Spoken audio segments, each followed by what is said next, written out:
What? Check one. Check one. You hear that okay? What?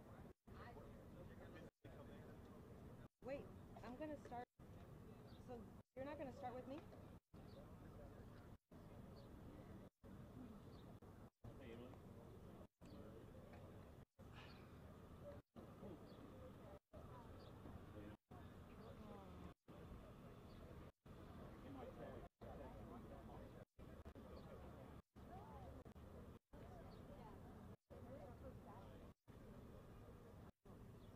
Ay, no, te pasas.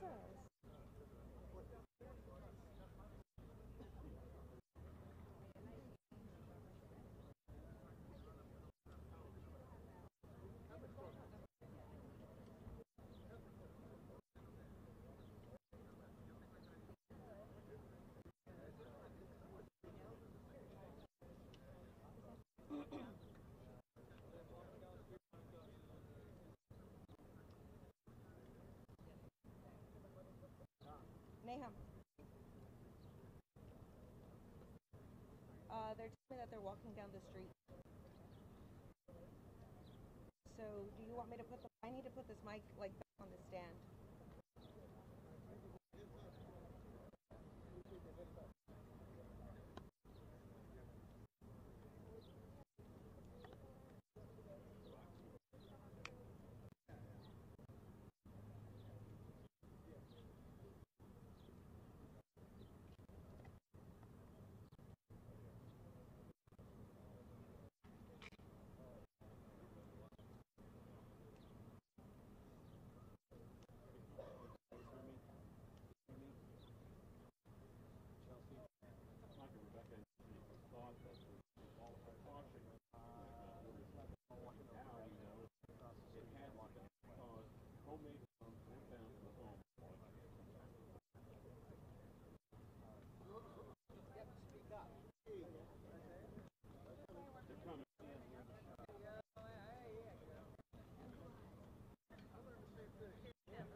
Tried to go live, but it didn't work. Here they come. Okay. I'm just gonna come off of me. I'm gonna let them go right to it.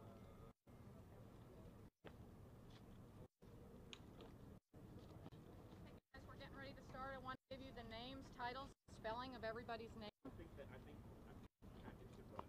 Better? Okay. All right. First, we're going to have Pflugerville Police Chief Robledo. R-O-B as in boy, L-E, D as in David, O.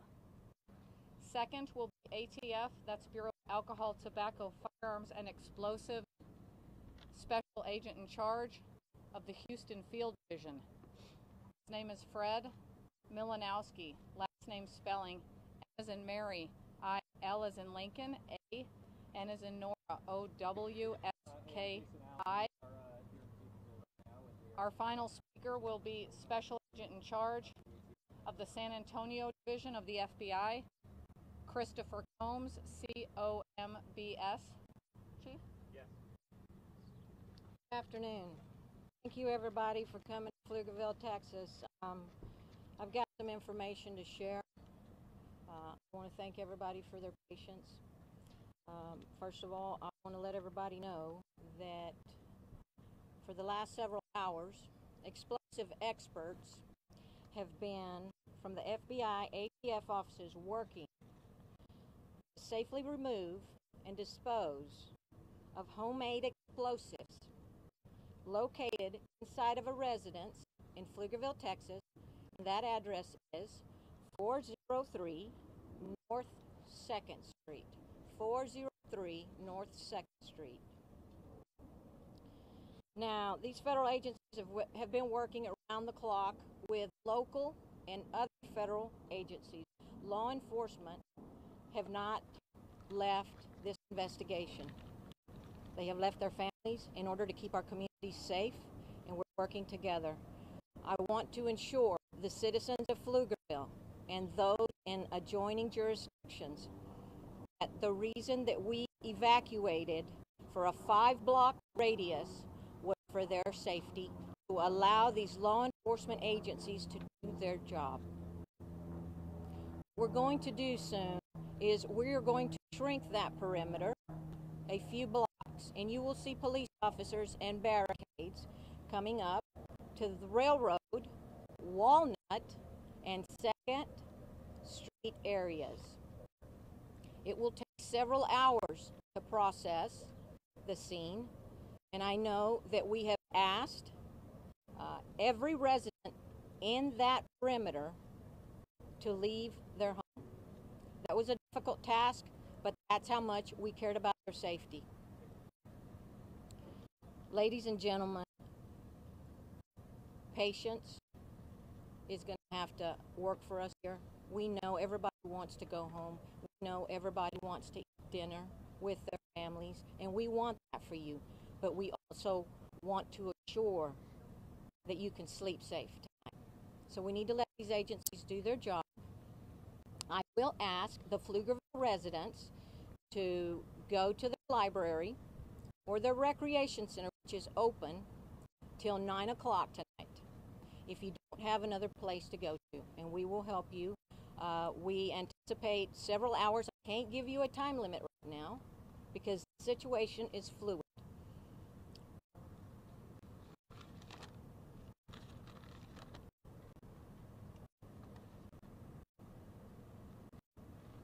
We will also be putting information on our city website, updating as soon as we can clear the perimeter and let everyone come home. And that is on pflugervilletx.gov. At this time, Pflugerville City Hall was closed down. It's part of the end perimeter, and I need people to know that. And we will be taking some questions in a few minutes. So I'm going to let the other gentleman from the federal agency speak. Thank you. Good afternoon, Fred Mills with ATF.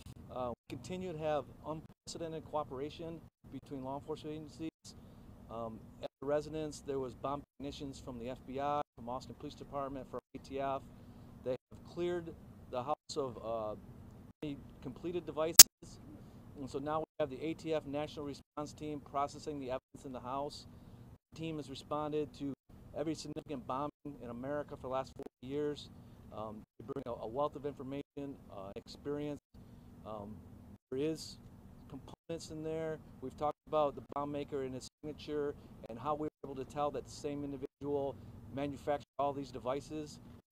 There is componentry in there that makes us believe, have a high degree of certainty, that it is the same components that we have found in all the other devices. There is also some potential homemade explosives. And so we had to address that. And our biggest concern was to make sure nobody else gets hurt, whether it's first responders, whether it's the neighbors. So we apologize for any inconvenience, but our whole goal here was to make sure that we have no other people hurt in this investigation. We're not done with this investigation. It will continue. ATF, FBI resources will stay in town until we have completed and turned over every rock in this investigation. So we will not be leaving town, and we want to make sure there's no other devices out in the public. We have a reasonable level of certainty that there are no other devices in the public, but we still want the public to be vigilant. The public has been very cooperative so far in this investigation. We want to continue to report to their 911 centers if they see anything that's suspicious. Thank you. Good afternoon, everybody.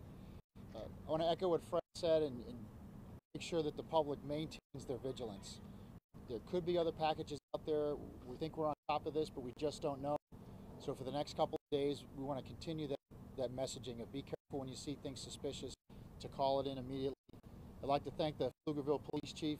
The Pflugerville Police have been fantastic on this scene. It's a lot when 500 federal agents come in and kind of invade an area, and we have had nothing but cooperation from our state and local partners through this whole thing. We will have those resources here for as long as it takes. We're working very hard on the scene. We've made the scene safe. We're still working some other scenes, and we will make sure everything is safe. We collect all the evidence that we need before we leave Texas. I'd like to thank everyone for their cooperation. I'd like to thank the media for helping us now. The messages of safety, the reward that we put up out there, and all the help that you've given us throughout this entire endeavor. I want to thank the FBI people, the ATF people. We got 500 agents we pulled in from all over the country. It was spring break. We ruined everybody's spring break, but the most important thing is people were dying and people were getting hurt, and we have to move those resources. We have moved considerable federal resources here to the Austin area to get on top of this quickly and to make sure that we could stop these bombs from continuing. It's a massive effort. You haven't seen an effort like this in many, many years. And I just want to thank everyone that we've called up to come here, to leave their families, and to work so hard to keep Texas safe. Thank you very much. How many devices were found? Agent Coons, what's the status in regards to the investigation of additional suspects and 2 roommates? So I can't get into investigative details right now because we're really still in that. I can tell you that we're looking at any associates that the subject might have had to make sure this is singular in nature, and there aren't other people that knew about this, but that continues. Let's ask her question. As far as completed device, there was no completed devices in the house. There was componentry and the homemade explosive material that we found in the house, and that's what we were most concerned about, and making sure we were able to safely deal with that. I wouldn't characterize it as full of material. There's primarily one room that is got a considerable amount of material that makes us believe that it's similar in nature to the devices that we had. Would you call it a bomb-making factory? I wouldn't call it a bomb-making factory, but there's definitely components consistent with what we've seen in all these other devices. Are you ready to establishing a motive for this? A motive? Have you established a motive for this? Not this time. There'll be some information coming out later on that, but this time it's still unsure. You know, we still have a lot of investigative leads out there. We're going to complete all the investigative leads. The laboratory is going to process this evidence, and sometime in the future we may be able to put out information, but not at this time. Is there any knowledge on how this suspect was able to?